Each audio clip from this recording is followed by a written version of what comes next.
아니, 어디서 냄새 나지 않아? 찌린내 같은 거. 저기서 나는 거 같은데. 회사 로비에 무슨 저런 노숙자 같은 할아버지가 앉아있지? 뭐야?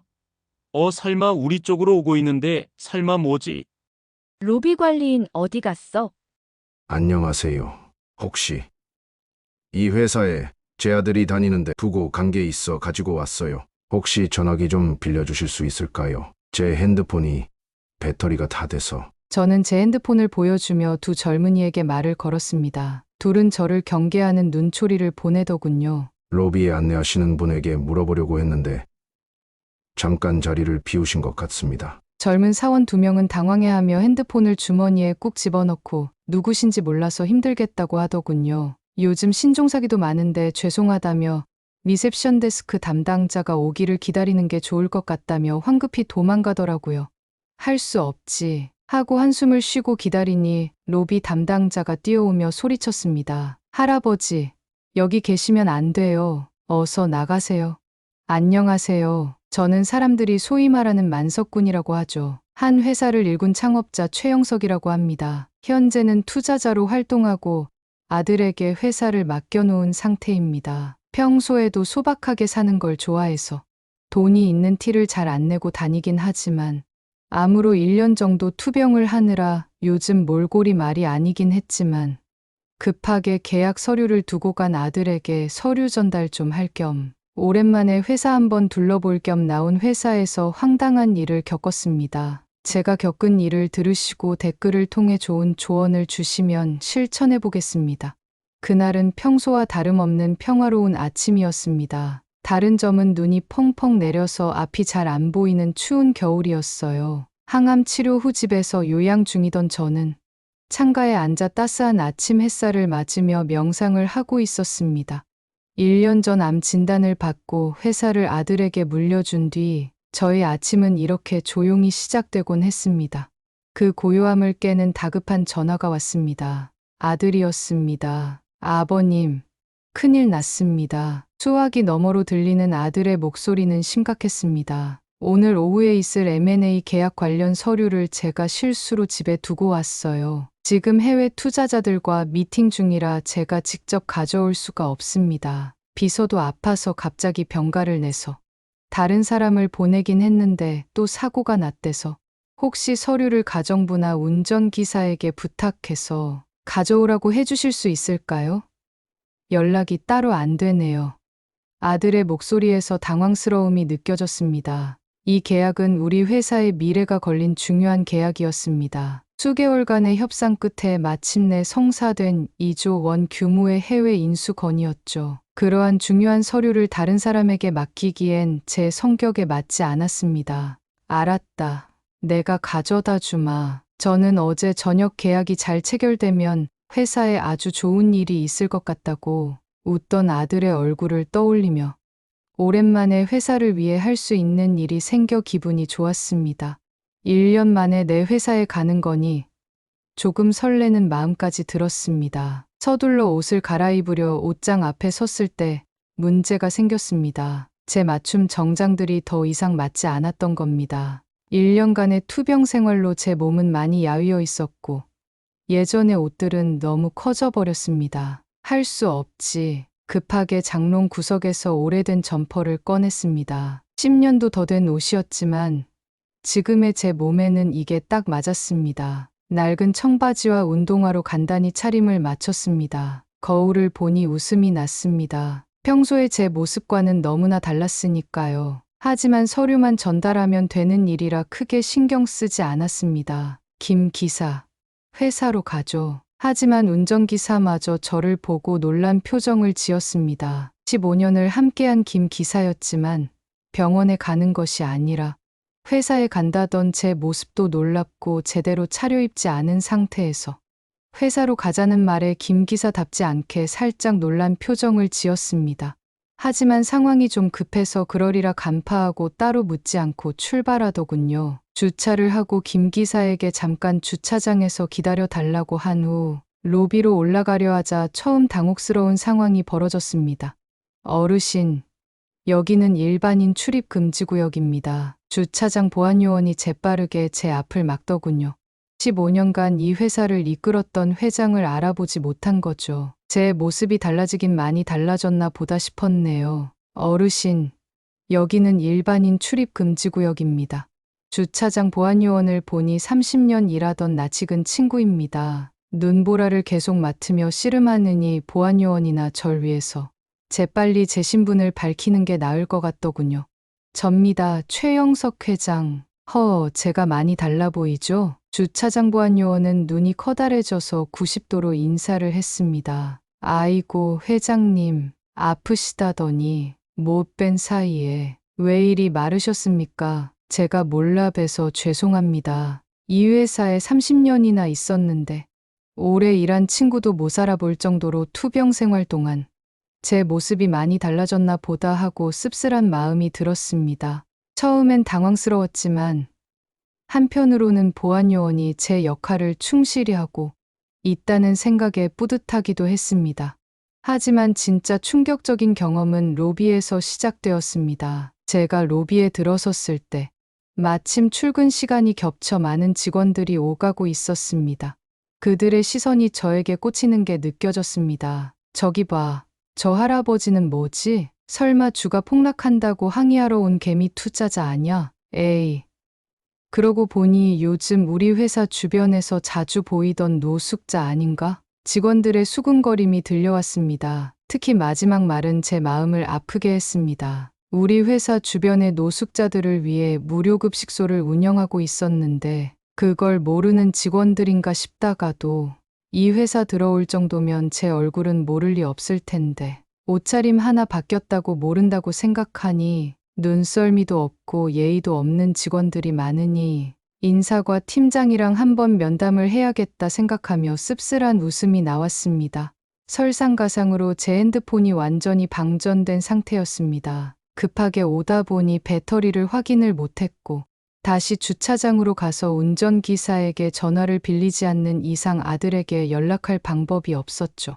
로비의 안내데스크는 잠시 비워져 있었고 저는 근처에 있던 두 젊은 직원에게 다가갔습니다. 안녕하세요. 혹시 이 회사에 제 아들이 다니는데 두고 간 게 있어 가지고 왔어요. 혹시 전화기 좀 빌려주실 수 있을까요? 제 핸드폰이 배터리가 다 돼서 로비에 안내하시는 분에게 물어보려고 했는데 잠깐 자리를 비우신 것 같습니다. 젊은 사원 2명은 당황해하며 핸드폰을 주머니에 꾹 집어넣고 누구신지 몰라서 힘들겠다고 하더군요. 요즘 신종사기도 많은데 죄송하다며 리셉션 데스크 담당자가 오기를 기다리는 게 좋을 것 같다며 황급히 도망가더라고요. 그중 한 직원은 제 지난해 마지막 면접에서 제가 직접 뽑은 신입사원이었습니다. 사람의 가치는 겉모습이 아닌 내면에 있다고 열변을 토했던 청년이었죠. 아이러니하게도 지금 그는 제 겉모습만 보고 판단하고 있었습니다. 할 수 없지 하고 한숨을 쉬고 기다리니 로비 담당자가 뛰어오며 소리쳤습니다. 할아버지, 여기 계시면 안 돼요. 어서 나가세요. 접니다. 자세히 보세요. 로비 담당자가 어리둥절하며 제게 다가오더니 절 알아보고는 연신 고개를 숙이며 사과합니다. 회장님, 편찮으시다고 들었는데 이곳까지 오시느라 고생하셨습니다. 제가 멀리서 봐서 못 알아뵀네요. 도망가던 젊은 사원은 그 소리를 듣고 놀라는 눈치였습니다. 회장님이래. 아니, 그럼 아들은 사장님이란 거야? 우리 큰일 나는 거 아니야? 아니, 사장님이 중요한 서류를 두고 가서 제가 직접 전달하려고 왔지요. 로비 담당자는 직접 엘리베이터 앞까지 저를 데려다 드리고는 정말 자기가 대신 안 가져가 드려도 되냐고 계속 묻더군요. 저는 괜찮다며 담당자의 등을 두드려주며 격려한 후 회의실 쪽으로 올라갔어요. 엘리베이터 안에서는 더 흥미로운 상황이 벌어졌습니다. 여러 직원들이 타고 있었는데 제가 타자 모두가 구석으로 물러나더군요. 한 여직원은 놀라서 휴대폰을 떨어뜨리기까지 했습니다. 어머, 죄송합니다. 제가 휴대폰을 주워주려 하자 여직원은 놀라 겁먹은 표정으로 재빨리 받아들었습니다. 그때 엘리베이터에서 들려온 대화가 아직도 생생합니다. 야, 보안팀에 연락해야 하는 거 아니야? 조용히 해. 저분이 듣겠어. 근데 왜 저런 사람이 임원층 가지? 아직 제 지문이 남아 있었는지 보안문도 프리패스로 들어가졌습니다. 임원회의실 층에 도착했을 때는 더 놀라운 광경을 목격했습니다. 그곳은 신입사원 교육실도 같이 붙어 있었는데 마침 신입사원 교육이 진행 중이었습니다. 인사팀 과장이 열심히 설명하고 있었죠. 우리 회사의 가장 중요한 가치는 사람입니다. 우리는 겉모습이 아닌 실력과 인성으로 사람을 평가합니다. 그 순간 저를 본 과장의 얼굴이 굳었습니다. 그는 잠시 말을 멈추더니 신입사원들에게 작은 목소리로 말했습니다. 자, 여러분, 저렇게 부적절한 복장으로 오시면 안 됩니다. 회사의 품위를 생각하셔야죠. 아이러니했습니다. 제가 20년 전 직접 만들었던 교육 프로그램이 지금은 저를 반면교사로 삼고 있었으니까요. 저는 화를 내며 과장을 불렀습니다. 내 얼굴을 자세히 봐라. 과장은 제 얼굴을 찬찬히 보더니 놀라서 회장님 왜 이리 야위셨어요? 죄송합니다 하며 무릎을 꿇더라고요. 1년 만에 사람이 변한 겁니까? 아니면 겉모습에 따라 사람이 바뀌는 겁니까? 나중에 한번 보시죠라고 과장을 뒤로 하고 다시 길을 나섰습니다. 오랜만에 회사를 가서 그런지 길이 헷갈려 다른 직원들에게 길을 물었지만 퉁명스러운 대답을 하더군요. 임원회의실이요? 아마 끝쪽일 겁니다. 저한테 묻지 마시고 안내 데스크에 가보세요. 그들의 말투엔 불편함과 귀찮음이 가득 묻어 있었습니다. 몇몇은 저를 아예 무시하며 자기들끼리 속닥거리기도 했습니다. 저렇게 입고 회사에 왜 왔대? 저 사람 직원도 아닌 것 같은데 경비 면접도 여기서 보나 봐? 솔직히 말하면 그 순간 약간은 씁쓸했습니다. 겉모습만 보고 저를 판단하는 그들의 태도를 보니 이번 인사과 과장에게 심할서를 쓰게 해야겠다는 생각이 들었습니다. 엘리베이터 안에서 직원들이 나누는 대화가 들려왔습니다. 야, 아까 로비에서 이상한 사람 봤어. 낡은 가방에 헐렁한 옷 입은 그 사람. 봤지. 왜 저런 사람이 여기에 온 거야? 기분이 나빴지만 참으면서 회사의 인재상에 대해 다시 생각하고 회사에 다시 복귀해야겠다는 생각이 들더군요. 임원회의실에 다다랐을 때 누군가 제 앞을 막아섰습니다. 죄송하지만 여기는 임원 전용 구역입니다. 처음 보는 임원이었습니다. 아, 작년에 스카웃했다던 그분인가 보군요 라고 말하려던 그때였습니다. 아버님, 아니 회장님, 회의실에서 나온 제 아들의 외침이 복도에 울려 퍼졌습니다. 순간 모든 것이 변했습니다. 임원들의 표정이 순식간에 바뀌었고 복도에 있던 직원들은 놀란 듯 서로를 바라보았습니다. 사장님, 중요한 걸 두고 가셨습니다. 아들은 절 발견하더니 놀라서 채통이고 뭐고 달려오더군요. 아이고 회장님, 먼 길까지 귀한 걸음 해주셔서 감사합니다. 사장님이 놀라서 달리는 모습을 보니 회의실에 모인 임원들과 근처 직원들에게 이목을 끌었습니다. 누구야, 저 사람? 신입사원들은 뭐지? 하고 웅성거렸고 임원들도 저를 보고 놀라서 달려왔습니다. 아이고 회장님, 오랜만입니다. 몸은 많이 좋아지셨나요? 그들의 반응은 한편으로 통쾌했지만 다른 한편으론 조금 안타까웠습니다. 정말 겉모습만으로 이렇게 판단하다니. 며칠 뒤 저는 회사 직원들 앞에서 이렇게 말했습니다. 겉모습만 보고 사람을 판단하지 말아야 합니다. 진짜 중요한 가치는 사람의 태도와 진심에서 나옵니다. 그리고 무례한 태도를 보였던 몇몇 직원들과 개인 면담을 진행했습니다. 당신은 저를 처음 봤을 때 어떤 생각을 했나요? 그들은 죄송하다며 고개를 숙였고 일부는 눈물까지 보였습니다. 우리 회사 로비에는 큰 글씨로 이런 문구가 걸려 있습니다. 진정한 가치는 겉모습이 아닌 마음에서 시작됩니다. 이러한 이야기를 신입사원들에게 들려주었어요. 아주 뼈저리게 느꼈을 겁니다. 내가 이 회사 회장이 아니라 정말 떠돌던 노숙자였다면 이랬을까 하는 씁쓸한 생각도 들었습니다. 그 이후엔 정신을 차렸는지 근처 노숙자 무료급식소에 봉사를 하는 사원들도 많이 생기고 무엇보다 제가 가끔씩 허름한 옷차림으로 회사를 가보곤 하는데 이제 회사 사람들이 귀신같이 저희 존재를 찾아냅니다. 암 치료도 끝나서 다시 예전 모습으로 돌아가고 있지만 그 경험이 제게 인생을 바라보는데 정말 중요한 본질이 무엇인가에 대한 시선을 바뀌게 한 계기였지요. 저는 회사를 다시 복귀한 자리에서 말했습니다. 여러분, 오늘부터 우리는 달라져야 합니다. 제 목소리가 회의장에 울려 퍼졌습니다. 첫째, 모든 직원 평가 체계를 새롭게 만들겠습니다. 더 이상 겉모습이나 직위가 아닌 진정한 실력과 인성을 평가하는 시스템을 도입할 것입니다. 회의장에서 작은 술렁임이 일었습니다. 둘째, 우리 회사의 모든 임원진은 한 달에 한 번씩 일반 직원으로 하루를 보내게 될 것입니다.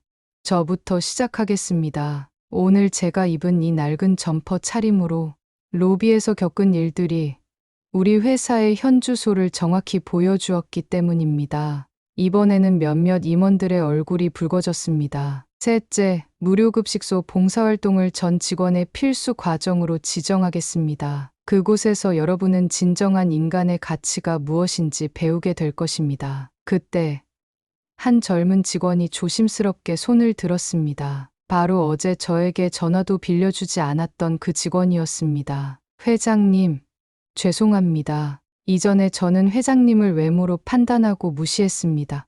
그런데 지금 이 자리에서 회장님께서는 오히려 그것을 교훈으로 삼아 우리 회사를 더 나은 방향으로 이끌어 주시려 하고 계십니다. 저는 부끄럽습니다. 그의 용기 있는 고백에 다른 직원들도 하나둘 자신의 경험을 이야기하기 시작했습니다. 제 아들이 단상 위로 올라왔습니다. 저는 어제 아버님께 큰 가르침을 받았습니다. 단순히 회사를 경영하는 것이 아니라 사람의 가치를 알아보고 키워나가는 것이 진정한 경영자의 역할이라는 것을 깨달았습니다.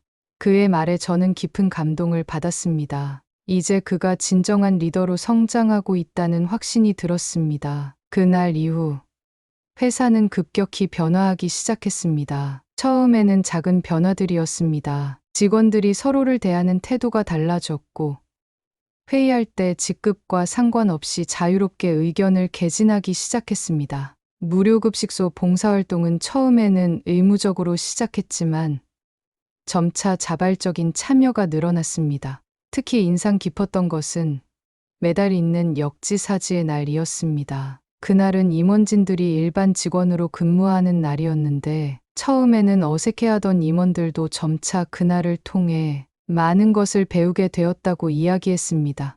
암이 완치되었지만 언제 재발할지 모른다고 하더군요. 그렇더라도 차 한 잔의 명상보다는 젊을 때부터 일구어낸 이 회사가 더 중요했습니다.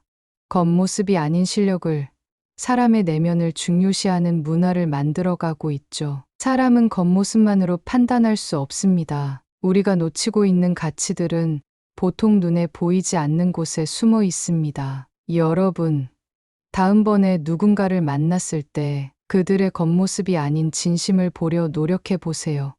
그것이 우리가 서로를 더 깊이 이해할 수 있는 첫걸음일 겁니다. 다만 제가 이 기업의 회장이 아니라 정말 무일푼의 노인이었다면 받았을 무시를 생각하니 마음이 무거워집니다. 제가 살아있는 한은 더 봉사를 하며 살아야 할 것 같습니다. 무시받으면서 느낀 씁쓸함과 통쾌하면서도 안타까운 심정을 느낄 수 있는 중요한 경험이었습니다.